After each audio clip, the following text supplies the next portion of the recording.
Welcome. This is Radio Pras.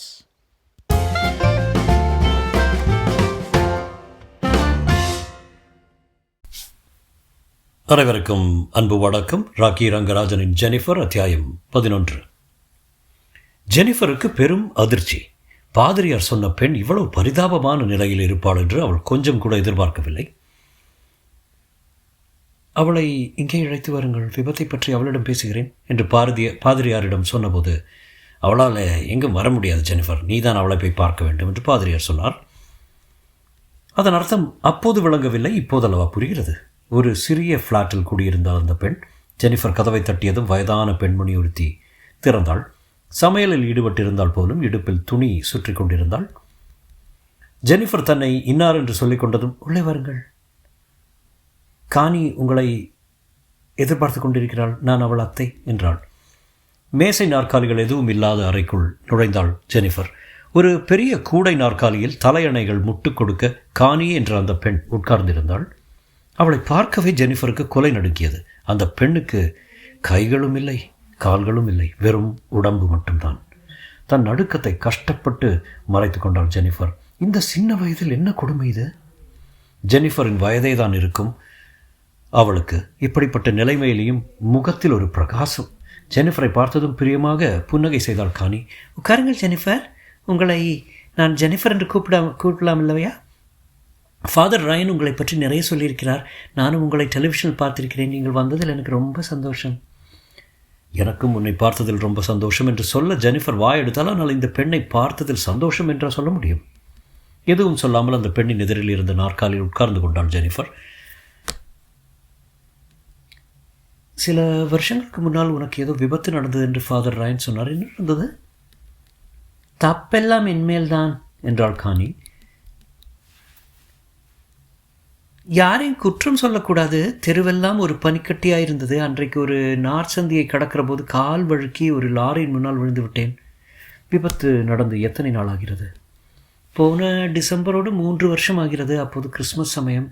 சில சாமான்கள் வாங்க நான் போய்கொண்டிருந்தேன். லாரி உன் மீது மோதியவுடன் என்ன ஆயிற்று? கண் விழித்த போது ஆஸ்பத்திரியில் இருந்தேன், அவ்வளவுதான் தெரியும். ஆம்புலன்ஸில் என்னை அங்கே கொண்டு வந்து சேர்த்தார்களாம். என் முதுகுத்தண்டில் எலும்பு முறிவு ஏற்பட்டிருக்கிறது என்றார்கள். காயம் பெரிதாகி அவள் நிறுத்தினாள். விரக்தியுடன் கைகளை விரித்து தோள்களை குலுக்க அவள் நினைத்தாள் போலும். கைகள் இல்லாததால் அந்த முயற்சி பரிதாபமாக இருந்தது. செயற்கை உறுப்புகள் வைக்க பார்த்தார்கள், ஆனால் பொருந்த முடியவில்லை. லாரி கம்பெனி மீது வழக்கு போட்டாயா? அவள் வியப்புடன் ஜெனிஃபரை பார்த்தாள். ஃபாதர் சொல்லவில்லை என்னவென்று? லாரி கம்பெனி மீது என் வக்கீல் கேஸ் போட்டார் என்று சொல்லவில்லையா? கேஸ் தோற்றுவிட்டது. அப்பீல் பண்ணினோம், அதுவும் தோற்றுவிட்டது. ஃபாதர் சொல்லவில்லை அதையெல்லாம்? அப்பீலும் தோற்றுவிட்டது என்றால் நாம் எதுவும் செய்ய முடியாதேம்மா. ஆமாம் என்கிற மாதிரி காணி தலையசைத்தாள். ஒன்றும் செய்ய முடியாது என்று தான் எனக்கும் தோன்றியது. ஆனால் ஃபாதர் தான் சொன்னார் நீங்கள் அற்புதங்கள் செய்யக்கூடியவர் என்று. அற்புதங்கள் செய்வது அவருடைய இலாக்கா, நான் வெறும் வக்கீல் என்றாள் ஜெனிஃபர். ஃபாதர் ராயன் மீது அவளுக்கு கோபம் வந்தது. இந்த பெண்ணுக்கு ஏன் அவர் பொய்யான நம்பிக்கைகளை தர வேண்டும்?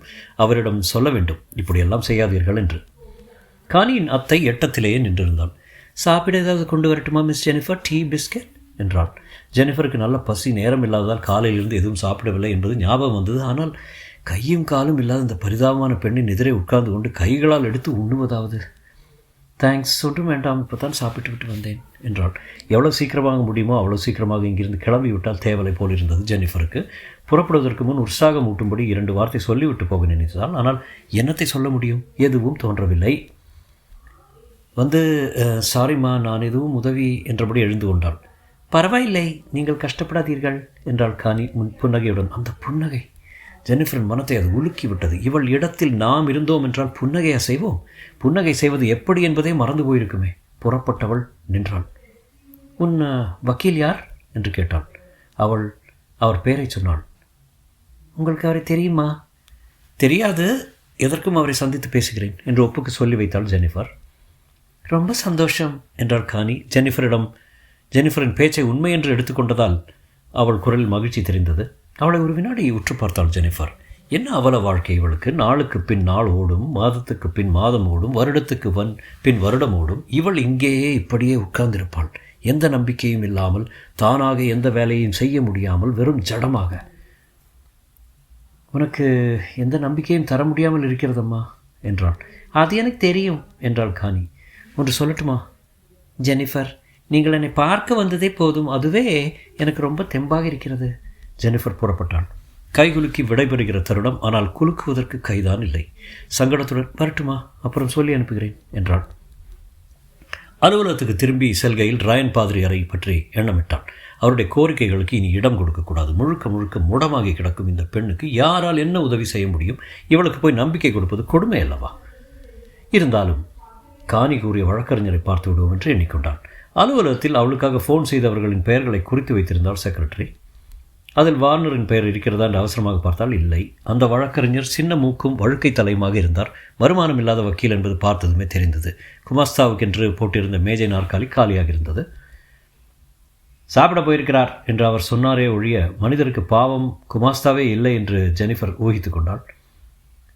கானியை பற்றி பேச வேண்டும் என்று டெலிஃபோன் சொன்னீர்கள் இல்லையா என்று கேட்டார். ஆமாம். அவர் பெருமூச்சு விட்டார்.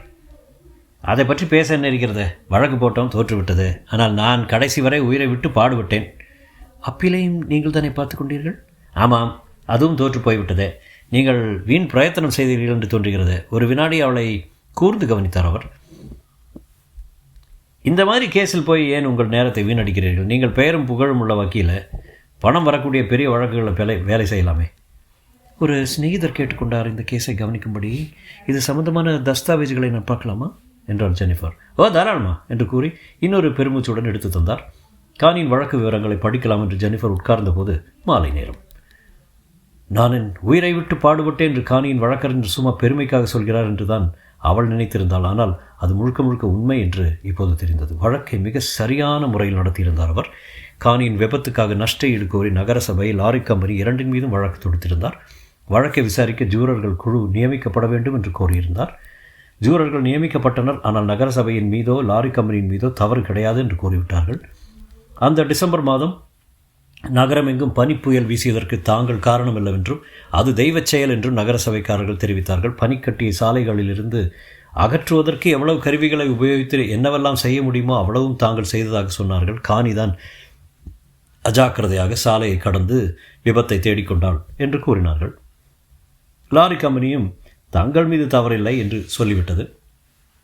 விபத்தை கண்ணால் கண்ட 3 பேர் லாரி கம்பெனிக்கு சாட்சியம் அளித்திருக்கிறார்கள். கானியின் மீது மோதிவிடக்கூடாது என்று டிரைவர் ரொம்பவும் முயன்றதாகவும் ஆனால் பிரேக் போடுவதற்கே அவகாசம் இல்லாமல் போய்விட்டது என்றும் அந்த சாட்சிகள் சொன்னார்கள். லாரியை நிறுத்துவதற்காக பிரேக் போட்டபோது லாரி ஒரு சுழன்று கானி மீது மோதிவிட்டது என்றார்கள். நகரசபை லாரி கம்பெனி இரண்டின் மீதும் தப்பு கிடையாது என்று கோர்ட்டில் தீர்ப்பாயிற்று. அப்பீல் கோர்ட்டும் கீழ்கோர்ட் தீர்ப்பை உறுதி செய்துவிட்டது. வழக்கு விவரங்களை படித்து முடித்துவிட்டு கடிகாரத்தை பார்த்தாள் ஜெனிஃபர். விடிகாலை 3 மணி. விளக்குகளை அணைத்து விட்டு படுத்தாளானால் தூக்கம் வரவில்லை. சட்டப்படி நீதி வழங்கப்பட்டிருக்கிறது உண்மைதான். ஆனால் சட்டமா முக்கியம்? அந்த இளம் பெண், அவளுக்கு ஏற்பட்டிருக்கும் நரகம். கானியின் உருவம் ஜெனிஃபரின் கண்முன்னே நின்று கொண்டிருந்தது. 25 வயது இளம் பெண், கையும் இல்லை காலும் இல்லை. அவளை லாரி மோதிய கோரம் தாங்கிக் கொள்ள முடியாத வேதனைகள், அடுத்தடுத்து அவள் உடலில் செய்யப்பட்ட பயங்கரமான ஆப்ரேஷனுக்கு ஆப்ரேஷன், அவள் இழந்த உறுப்புகள், இதற்கெல்லாம் யார் நீதி வழங்குவது? ஜெனிஃபர் படுக்கையில் எழுந்து உட்கார்ந்தாள். விளக்குகளை போட்டாள். கானியின் வழக்கறிஞர் வீட்டுக்கு ஃபோன் செய்தாள். ஏன் சார், வழக்கில் டாக்டர்களை பற்றி எதுவுமே காணுமே, ஆப்ரேஷனில் ஏதாவது முறைகேடு நடந்திருக்கிறதா என்று விசாரித்தீர்களா என்றாள். வக்கீலின் கரகரப்பான குரல் பதிலளித்தது. என்ன இழவு, யார் பேசுகிறதே? ஜெனிஃபர் பேசுகிறேன், டாக்டர்களை பற்றி. பாழப்போச்சு. ஏம்மா, இப்போ மணி என்ன தெரியுமா? விடிகாலை 4 மணி. உன்னிடம் கடிகாரம் கிடையாதா? இது ரொம்ப முக்கியம் சார், அதனால தான் கூப்பிட்டேன். உங்கள் தாவாவில் ஆப்ரேஷன்களை பற்றி எதுவுமே காணுமே. காணிக்கு செய்த ஆப்ரேஷன்கள் எப்படிப்பட்டது, தீர விசாரித்தீர்களா? சற்று நேரம் மௌனம் நிலவியது. அவர் தன் சிந்தனைகளை ஒழுங்குபடுத்தி கொண்டார் போலும். பிறகு சொன்னார். ஆஸ்பத்திரியில் அவளுக்கு சிகிச்சை செய்த டாக்டர்களுடன் பேசினேன். அவள் உயிரை காப்பாற்றுவதற்கு அந்த ஆப்ரேஷன்கள் அவசியமாயிருந்தன என்று சொன்னார்கள். தலை சிறந்த டாக்டர்கள் ஆப்ரேஷனை செய்திருக்கிறார்கள், அதுவும் முறைப்படி செய்திருக்கிறார்கள். அதனால் தான் ஆஸ்பத்திரி பற்றி மனுவில் கூறப்படவில்லை. சப்பென்றாகிவிட்டது அவளுக்கு. ஓ என்றாள். பாருங்கள், முன்பே உங்களுக்கு சொன்னேனே, மறுபடியும் சொல்கிறேன். இந்த வழக்கில் நீங்கள் செலவழிக்கும் நேரம் தண்டம்தான். நல்லது, இப்போது நீங்களும் தூங்குங்கள், என்னையும் தூங்க விடுங்கள். படக்கென்று ரிசீவரை வைக்கும் சத்தம் கேட்டது. ஜெனிஃபர் விளக்குகளை அணைத்துவிட்டு திரும்ப படுத்தாள். ஆனால் இருந்த கொஞ்ச நஞ்ச தூக்கமும் எங்கோ மறைந்து விட்டது. எழுந்து கொண்டாள். சமையலறைக்கு போய் காஃபி போட்டாள். சோஃபாவில் வந்து உட்கார்ந்து கொண்டு மெல்ல உறிஞ்சினாள். வெளியே அடிவானம் வெளுக்கத் தொடங்குவதையும் வெளிர் சிவப்பாக உதிக்கும் சூரியன் சிறிது சிறிதாக பளிரென்று இரத்த சிவப்பாக மாறுவதையும் பார்த்தவாறு இருந்தால் மனம் தவித்தது. எந்த அநீதிக்கும் சட்டத்தில் ஒரு பரிகாரம் இருப்பதாக சொல்வார்களே, காணிக்கு இழைக்கப்பட்டுள்ள அநீதிக்கு எங்கே இருக்கிறது பரிகாரம்? கடிகாரத்தை பார்த்தாள். மணி 6:30. மீண்டும் ஃபோனை எடுத்தான். வக்கீலை கூப்பிட்டான். லாரி டிரைவர் எப்படிப்பட்டவன் என்பதை விசாரித்தீர்களா என்று கேட்டான். தூக்க கலக்கமாக பதில் கேட்டது. கடவுளே, ஏம்மா உனக்கு ஏதாவது பைத்தியம் கீத்தியம் பிடித்திருக்கிறதா? எப்பத்தான் நீ தூங்குவாய்? லாரியை ஓட்டி வந்தவன் எப்படிப்பட்டவன் என்று கேட்கிறேன். அதற்கு முன் கீஸ் எதிலும் மாட்டிக்கொள்ளாதவனா விசாரித்தீர்களா? நம்மா என்னை என்னமோ மடையன் என்று நீ நினைக்கிற மாதிரி இருக்கிறது. சாரி சார் சொல்லிவிட்டு மறுபடியும் அதையே கேட்டான். எனக்கு லாரி டிரைவரை பற்றி தெரிந்தாக வேண்டும். எல்லாம் நன்றாக விசாரித்து விட்டேன். எந்த தப்பு தண்டாவும் செய்ததில்லை. இதுதான் அவனுடைய முதல் விபத்து. அப்படியா? மிஸ் ஜெனிஃபர், எனக்கு ஒரு உபகாரம் பண்ணுகிறீர்களா? மேற்கொண்டு ஏதாவது கேள்வி கேட்பதாக இருந்தால் தயவு பண்ணி ஆஃபீஸ் நேரத்தில் என்னை கூப்பிடுங்கள். சாரி என்றாள் ஜெனிஃபர். நீங்கள் தூங்குங்கள். டெலிஃபோனை வைத்துவிட்டு எழுந்தால் குளித்து உடை மாற்றிக்கொண்டு அலுவலம் செல்ல நேரமாகிவிட்டது. அந்த பெண்ணுக்காக ஏதாவது செய்ய வேண்டும் என்று மனம் உறுத்தி கொண்டே இருந்தது. தொடரும்.